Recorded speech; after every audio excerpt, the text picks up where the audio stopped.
Welcome back to Mathematics Lifeline. Today I'm going to explain to you what a derivative is, how to solve a couple of them, and then basically give you a shortcut in order to make it a little bit faster for you.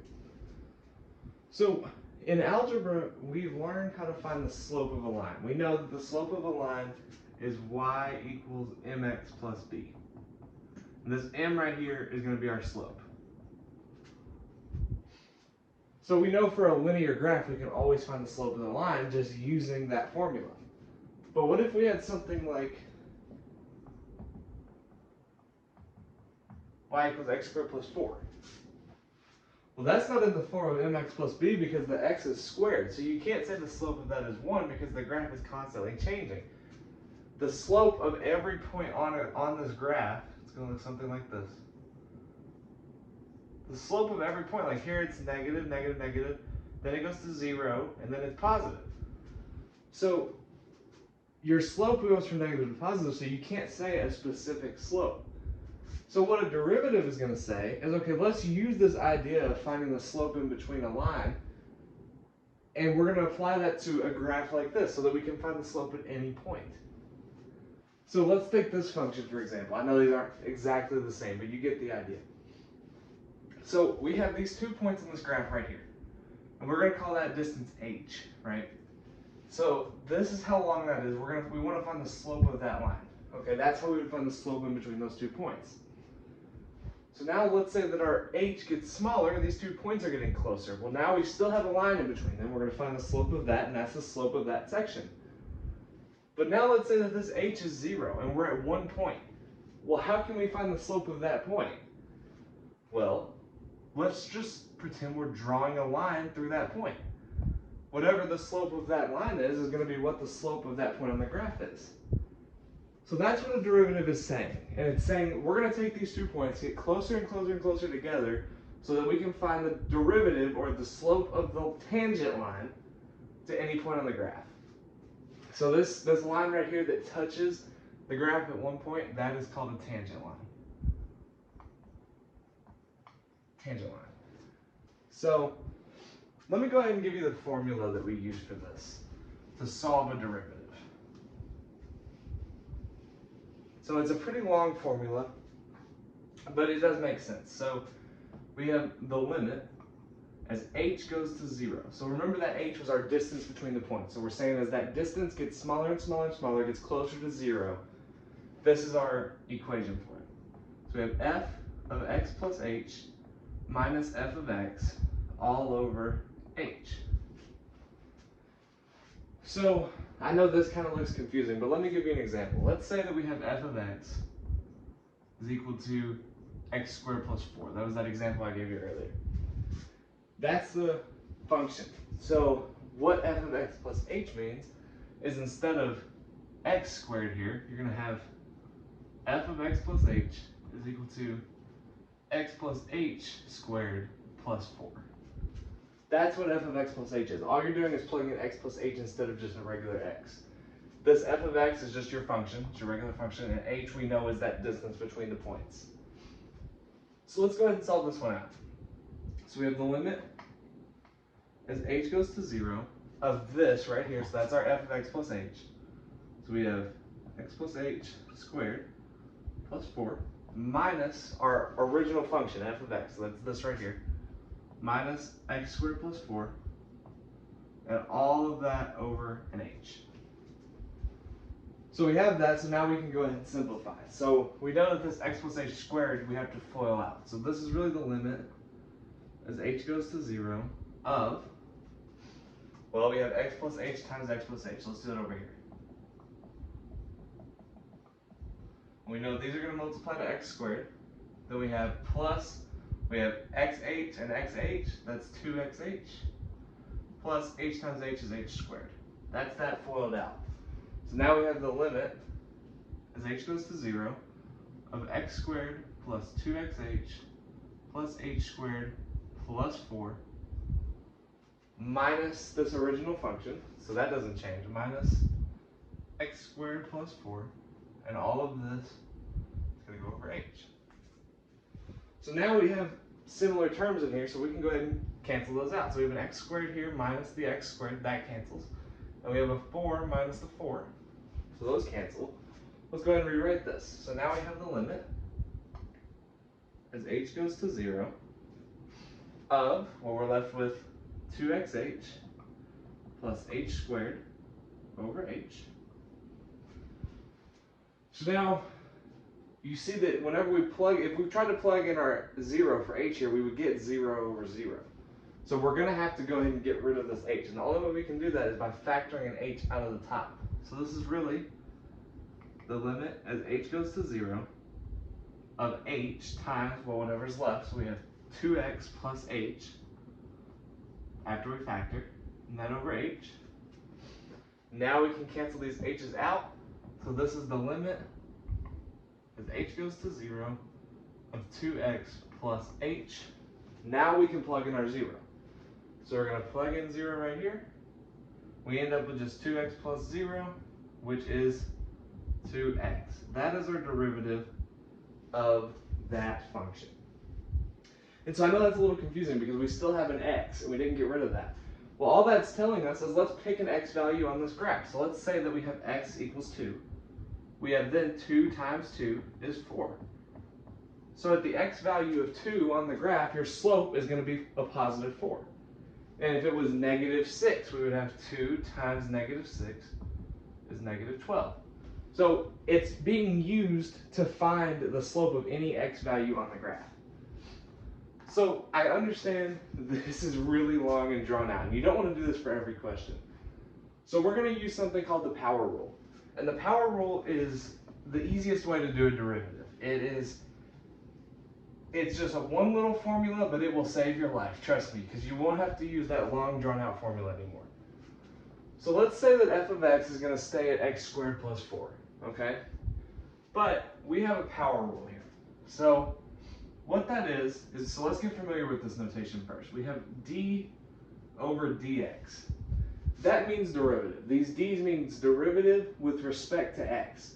So as long as you have a function of x, which is what this f of x is right here, as long as you have a function of x, that's your derivative with respect to x. That's d dx. But let's say that we have x to the n. So n can be any number, any exponent. As long as it's a number, it can't be any other variables. If it's another variable, this will not work. But we're going to say that that's equal to, and this is the rule, x to the n, the derivative of that is n times x to the n minus 1. Now, I know that's kind of confusing.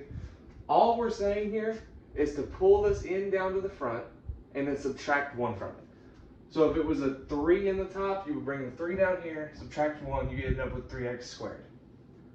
So let's use it with this one here. So we have d dx of x squared plus 4.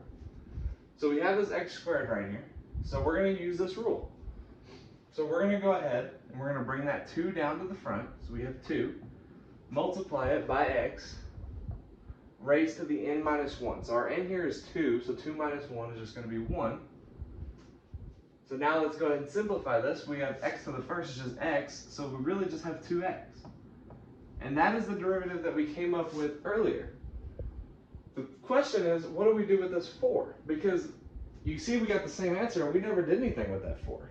Well, here's why the 4 doesn't change anything. Let's say that you have the graph of f of x equals 4. So this is your y value of 4. You're just going to have a line going straight across. And remember what derivative means. Derivative means that you're finding the slope of one point on the graph. Well, you see with a straight line, there's no rise in the graph anywhere. It's never going to change. So your slope between any of these points is always going to be 0. Your m is always going to be 0 here, right? Because you don't have an mx plus b, you just have a b. So your slope is always 0, which means that your derivative is always going to be 0 because the slope in between 2 points is going to stay at 0. So anytime that you have just a regular number, any constant, your derivative of that is going to be 0. So that's something important to know. So we're going to go ahead and give you another example of that.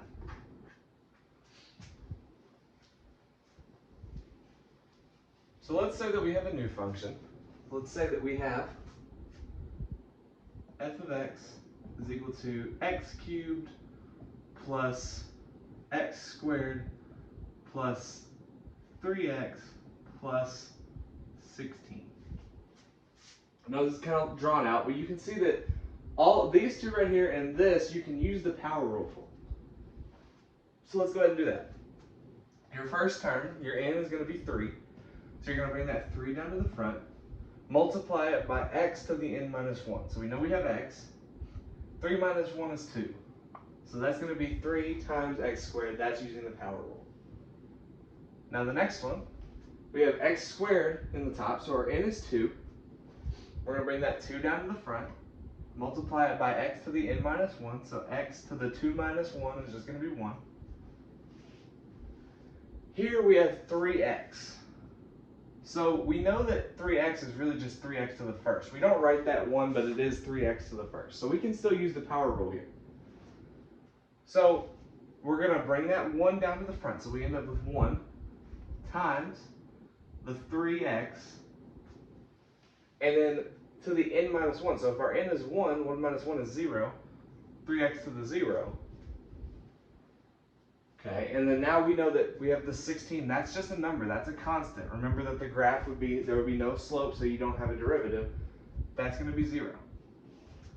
So now let's go ahead and simplify this. So we end up with 3 times x squared is 3x squared, plus, well, we know x to the first is just x. 2 times that is 2x. Plus, we have an x to the 0 over here. So this x to the 0 turns into 1. We know that from algebra. Anything to the 0 power is 1. So this is 1 times 3 times 1. It's just going to be 3. And then obviously the 0 isn't going to change anything. So this is your derivative. That means that if you plugged in any value of x, you would get the slope of that tangent line on this graph. Now, another important thing to note here is we have this 3x. So we found out that the derivative of 3x is just going to be 3. So the derivative of 6x is going to be 6. The derivative of 190x is going to be 190. So anytime you have an x to the first power, you're just going to use your coefficient. That way you don't have to deal with this x to the 0, because I know that can get confusing. So if we have any number then an x, it's just going to be that number as your derivative. So we'll use that in the next case too. So let's do one more like this and then we'll switch it up on you. Actually, let me get that out of the way. All right. Let's say that we have f of x is equal to 3x squared plus 9x plus 17. So we know we have this x squared here, but we have this 3 out in front. So what are we going to do with that 3? So we know that the 3 groups with the x, so we can still use this power rule. We just have to know that because you're multiplying your n right here, you're going to have to multiply the 3 and your n. Okay, you'll see that in a second. So we're still going to bring this 2 down in front. So we have 2 times, the 3 and the x are together, so they're going to stay together. And then 2 minus 1 is just going to be 1, so 3x to the first. And then using that rule I just told you, we know that the derivative of 9x, well, we're just going to use that coefficient. We know it's just going to be 9. And then we have the 17, which ends up going to 0. So we have 9 plus 0. So now we have this 2 times 3x. We know that that's just going to be 6x. And then to the first, we know that's just going to stay the same. Plus 9 plus 0 isn't going to change anything. This is your derivative. So if you're using the power rule and you have this coefficient in front of like an x to the n, you are just going to multiply your n times the coefficient. So let's say that we want to find the derivative of 15x cubed. Well, we're going to have the same concept. We're going to bring that 3 down in front times the 15x to the n minus 1. So that's 3 minus 1 is squared. 3 times 15 is 45x squared. That is your derivative of that. Just know that you're going to multiply that coefficient. So I'm going to give you one more example here. This is going to be a little different, but you'll see what you have to do in an example like this. Let's say that we have f of x is equal to x plus 3 squared. So we see here that x plus 3 squared is not like this because we don't have just an x squared. If it was just x squared, we could use the power rule as it is, but we have x plus 3 squared, so we can't use the power rule as is.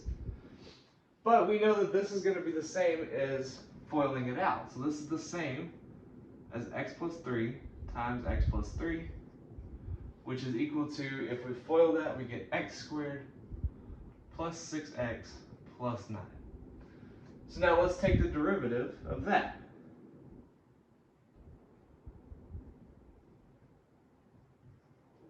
This is something we can do. We've done this multiple times already. So we have an x to the n right here, so we're going to bring that into the front, which is the 2, times x to the n minus 1. 2 minus 1 is 1, plus, using that rule I taught you earlier about anything with an x, we're going to use that coefficient. So it's just going to be a 6 right here, and the derivative of 9 is 0. Now this turns into 2x plus 6. That is your derivative of x plus 3 squared. So you see that sometimes you will have to manipulate the function a little bit. Sometimes you'll have to FOIL it out. Sometimes you'll have to divide some things. There are other rules for derivatives though. So eventually you could use something called the chain rule to do this without using the power rule. A lot of times there are multiple ways of doing the derivative of things. So I'll definitely go over some of those other rules. We still have the product rule, quotient rule, chain rule. We've got all these different things to go over with derivatives. It's a broad term. You'll see that if you're taking Calculus 1 right now, most of your Calc 1 class is going to be derivatives. So you have limits and derivatives in Calc 1. That's generally all it's going to be. So this is really important. These are the most basic forms of derivatives. If you can get this down, it's only going to get easier from here because you can apply this rule to a lot of the cases you're going to encounter. So as long as you understand that, you'll be fine with derivatives. But yeah, I think that's going to do it for this video. As always, let me know if there's any questions or concerns, and I will see you next time.